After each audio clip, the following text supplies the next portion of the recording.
Hi, നിങ്ങൾ അറിഞ്ഞ നമ്മുടെ പാലക്കാട് നെന്മാറയിലെ ഒരു ക്ഷേത്രത്തില് BJP-യുടെ സ്ഥാനാർത്ഥിയായിട്ട് മത്സരിച്ച പ്രഭാവതി എന്ന് പറയുന്ന ഒരു ചേച്ചി നമ്മുടെ മഹിളാ മോർച്ചയുടെയൊക്കെ എന്തോ കൊണാണ്ടറൊക്കെയാണ്. അപ്പൊ ചേച്ചി അവിടുത്തെ ക്ഷേത്രത്തിലെ ഭണ്ഡാരം കുത്തി തുറന്നു എന്നുള്ളൊരു വാർത്ത അങ്ങോട്ട് കേട്ടിരിക്കണു. ഇത് കേൾക്കുമ്പോൾ സ്വാഭാവികമായിട്ടും സംഘികൾ എന്താണാവോ പറയാൻ പോകുന്നത്.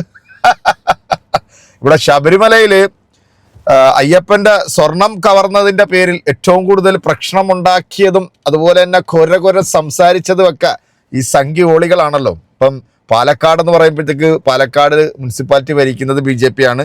നമ്മുടെ ഈ പ്രാവശ്യത്തെ തെരഞ്ഞെടുപ്പ് ശോഭ ചേച്ചി അവിടെ കാണിച്ചു കൂട്ടിയ കോപ്രായങ്ങളെല്ലാം നമ്മൾ കണ്ടവരാണ്. സംഘപരം, അതായത് കാരണവർക്ക് അടുപ്പിലും തൂറാന്ന ആരും ചോദിക്കാൻ പാടില്ല കേട്ടോ. എന്താണെങ്കിലും ചേച്ചിനെ കൈയോടെ അങ്ങോട്ട് പൊക്കിയിരിക്കണു എന്നുള്ളൊരു വാർത്തയാണ് വന്നത്. ഈ ഒരു വാർത്ത കേട്ടപ്പോൾ ആ ഒരു സന്തോഷം നിങ്ങളുമായിട്ടും കൂടെ ഒന്ന് ഷെയർ ചെയ്യാം എന്ന് വിചാരിച്ചു. അത്രമാത്രം ആരും തെറ്റിദ്ധരിക്കേണ്ട. കാരണം ചേച്ചിയുടെ അനുയായികളൊക്കെ നമ്മുടെ രാജ്യത്തെ സേവ സംഘകരം എന്നൊക്കെ പറയുന്നതേ ഇവിടുത്തെ ഹൈന്ദവ മത വിശ്വാസികളുടെ വിശ്വാസം സംരക്ഷിക്കാനും ഇവിടുത്തെ ക്ഷേത്രങ്ങളൊക്കെ സംരക്ഷിക്കുന്ന രാജ്യത്തോട് പ്രതിബദ്ധതയുള്ള രാജ്യത്തോട് കൂറുള്ള ആളുകളാണ് കേട്ടോ. അതുകൊണ്ട് നിങ്ങൾ ആരും തെറ്റിദ്ധരിക്കേണ്ട. ചേച്ചി ഒരുപക്ഷെ ഭണ്ഡാരം കുത്തി തുറന്നത് കഴിഞ്ഞ ദിവസം നമ്മുടെ ഒട്ടകം ഗോപാലൻ ഗുരുവായൂർ വെച്ചിട്ട് ഒരു പ്രസ്താവന നടത്തിയായിരുന്നു. ക്ഷേത്രത്തിൽ ഈ മിഠായി കവറിനകത്തെ ഈദ് ആശംസകൾ പറഞ്ഞുകൊണ്ട് കുറച്ച് മിഠായി കവറുകൾ കണ്ടെന്ന് പറഞ്ഞു. ഇനി അത്തരത്തിൽ എന്തെങ്കിലും പരിപാടികൾ ഈ ഭണ്ഡാരത്തിനകത്ത് വല്ലം ഉണ്ടോ എന്ന് ചേച്ചി ചിലപ്പോൾ ഒന്ന് ചെക്ക് ചെയ്ത് നോക്കിയതായിരിക്കാം അല്ലേ. വാ ഏതായാലും ആ വാർത്ത ഒന്ന് വന്നിട്ടുണ്ട്. എൻ്റെ പ്രിയപ്പെട്ട പ്രേക്ഷകരെ, നിങ്ങളെല്ലാവരും ഈ വാർത്ത ഒന്ന് കേട്ടതിന് ശേഷം ഇത് നമ്മുടെ അൻസാരി സുഹരി ഉസ്താദ് ഒരു മറുപടിയുടെ കൊടുക്കുന്നുണ്ട്. ആദ്യം നമുക്ക് ഈ ശുഭവാർത്ത കൊണ്ട് കേൾക്കാം. പാലക്കാട് നെന്മാറയിൽ ക്ഷേത്രത്തിലെ ഭണ്ഡാരം കുത്തി തുറന്ന് പണം മോഷ്ടിച്ച പ്രതി പിടിയിൽ. പഞ്ചായത്ത് തെരഞ്ഞെടുപ്പിൽ BJP സ്ഥാനാർത്ഥിയായിരുന്ന പ്രഭാവതിയാണ് പിടിയിലായത്. ഷാരിഖ് നവാസ് വിവരങ്ങളും വച്ചിരുന്നു. ഷാരിഖ്, BJP സ്ഥാനാർത്ഥിയായിരുന്ന പ്രഭാവതി ഭണ്ഡാരം കുത്തി തുറക്കുന്ന പശ്ചാത്തലം എന്താണ്?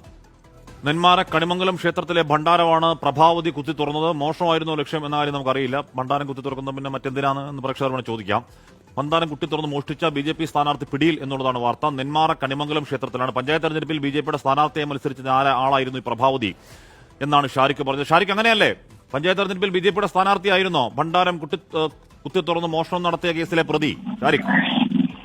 കാശ്മീർ, തീർച്ചയായും. അതായത് നെന്മാറ പഞ്ചായത്തിലെ 17-ാം വാർഡ് BJP സ്ഥാനാർത്ഥിയായിരുന്നു ഈ അറസ്റ്റിലായ പ്രഭാവതി. അവര് ഇന്നലെ വൈകിട്ടാണ് ഇത്തരത്തിൽ മോഷണം നടത്തിയത്. നെന്മാറയിൽ ഉള്ള കണിമംഗലം പുഴക്കൽത്തറ മാര്യമ്മൻ ക്ഷേത്രത്തിലെ ഭണ്ഡാരം കുത്തി തുറന്നാണ് ഇവർ മോഷണം നടത്തിയത്. ഇതിലുണ്ടായിരുന്ന പണമൊക്കെ ഇവർ കവർച്ച ചെയ്തിരുന്നു. അങ്ങനെയാണ് പോലീസ് ഇവരെ പിടികൂടുന്നത്. എന്തായാലും ഇവർ നെന്മാറ പോലീസ് ഇപ്പോൾ ഇവരെ അറസ്റ്റ് ചെയ്തിട്ടുണ്ട്. കൂടുതൽ വിശദാംശങ്ങൾ ഇതുമായി ബന്ധപ്പെട്ട് ഈ വിഷയത്തിൽ വരുന്നതേ ഉള്ളൂ. എത്ര പണമാണ് ഇവർ മോഷ്ടിച്ചതെന്ന് ഉൾപ്പെടെയുള്ള വിവരങ്ങൾ ഇനി പുറത്തു വരേണ്ടതുണ്ട്. എന്തായാലും ഇവർ BJP സ്ഥാനാർത്ഥിയായിരുന്നു. നെന്മാറ പഞ്ചായത്തിലെ 17-ാം വാർഡ് BJP സ്ഥാനാർത്ഥിയായിരുന്നു ഈ അറസ്റ്റിലായ പ്രഭാവതി. ഹാഷ്മി.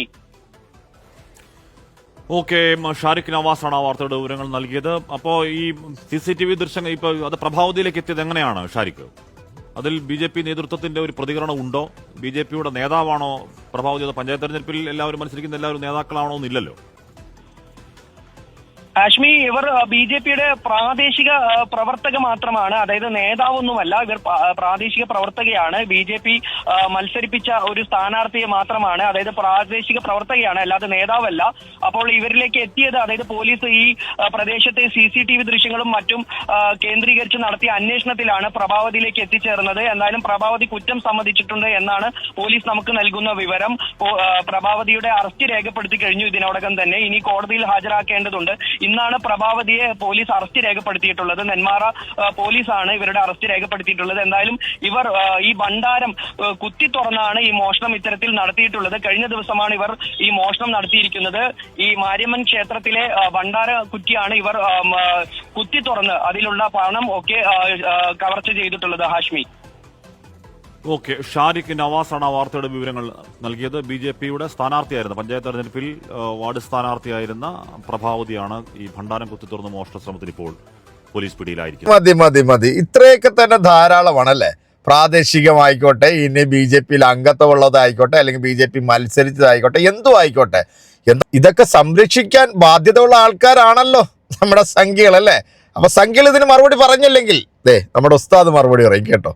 കള്ളിപ്പെണ്ണേ ചെല്ലക്കുയിലേ ക്ഷേത്രത്തിൻ ഭണ്ഡാരം തൂക്കി വിറ്റോളെ നീ എൻ്റെ മുഹബത്തിൻ സുൽത്താനല്ലേ. അല്ലെങ്കിൽ അത് വേണ്ട, ഇപ്പൊ പാടാൻ പറ്റിയ പാട്ട്. കരയല്ലേ കരയല്ലേ കണ്ണുനീർ പൊഴിച്ചിടല്ലേ, കരളിൻ്റെ കരളാം പ്രഭാവതി നിന്റെ കണ്ണീര് കണ്ടിട്ടെൻ്റെ കൽബാകെ നീറുന്നോളെ, കരളിൻ്റെ കരളായ തേനേ. എന്തൊക്കെയായാലും പറഞ്ഞുകൊണ്ടാണത്. ഇടതുപക്ഷ ജിഹാദികൾ ക്ഷേത്രത്തിന്റെ മുതലെല്ലാം മുക്കൂടും മുടിപ്പിച്ചുകൊണ്ട് അടിച്ചുകൊണ്ട് പോകുന്നത്. ശശികല ടീച്ചറെ ഇവിടെ വാ, ലക്ഷ്മി കൊളോസ് ഇവിടെ വാ, എല്ലാവരും ഇവിടെ വാ.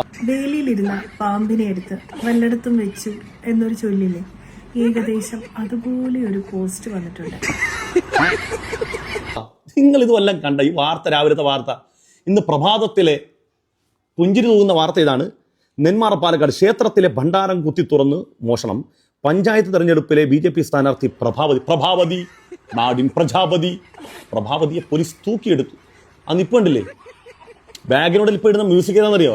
കരളിന്റെ നോവറിഞ്ഞാൽ കളി വീണ പാടുമോ, കരളിന്റെ നൊമ്പരങ്ങൾ നീ എന്തിനൻ സ്വപ്നമായി ദേവി. കണ്ണീര് കണ്ടിട്ട് സഹിക്കുന്നില്ല. ഇതിപ്പോ ആദ്യ സംഭവമൊന്നുമല്ല. ഇതിന് തൊട്ടു മുമ്പ് ക്ഷേത്ര വിഗ്രഹത്തിലെ മാല മോഷ്ടിച്ച് കോഴിക്കോട് പന്തീരാങ്കും മഹാവിഷ്ണു ക്ഷേത്രത്തിലെ മേൽശാന്തി പിടിയിൽ ഇരിപ്പുണ്ടല്ലേ. എന്താ പുഞ്ചരി. അതിന് തൊട്ടു മുമ്പത്തെ വാർത്ത, കോട്ടയം നിണ്ടൂർ ക്ഷേത്രത്തിൽ നിന്നും ആഭരണം കവർന്ന് BJP നേതാവ് അറസ്റ്റിൽ. സനൽ നമ്പൂതിരിപ്യാട് ആണ് അറസ്റ്റിൽ. ഇതൊക്കെ നിങ്ങൾ തന്നെ കൊണ്ട് വെക്കുന്നു രാമ, നിങ്ങൾ തന്നെ മോട്ടിക്കുന്നു രാമ. എന്നിട്ട് പഴികളെല്ലാം ഞങ്ങളെപ്പോലുള്ള പാവങ്ങൾ. എന്നിട്ട് ഞങ്ങളോട് പറയുകയാണ് ഞങ്ങൾക്ക് ഫുള്ള് പറ്റത്തില്ല, ഹാഫേ പറ്റത്തുള്ളൂ. ഈ മണിക്കൂറിൽ ഏറ്റവും പ്രധാനപ്പെട്ട വാർത്ത, ജനം TVക്ക് ഭീകരാക്രമണ ഭീഷണി.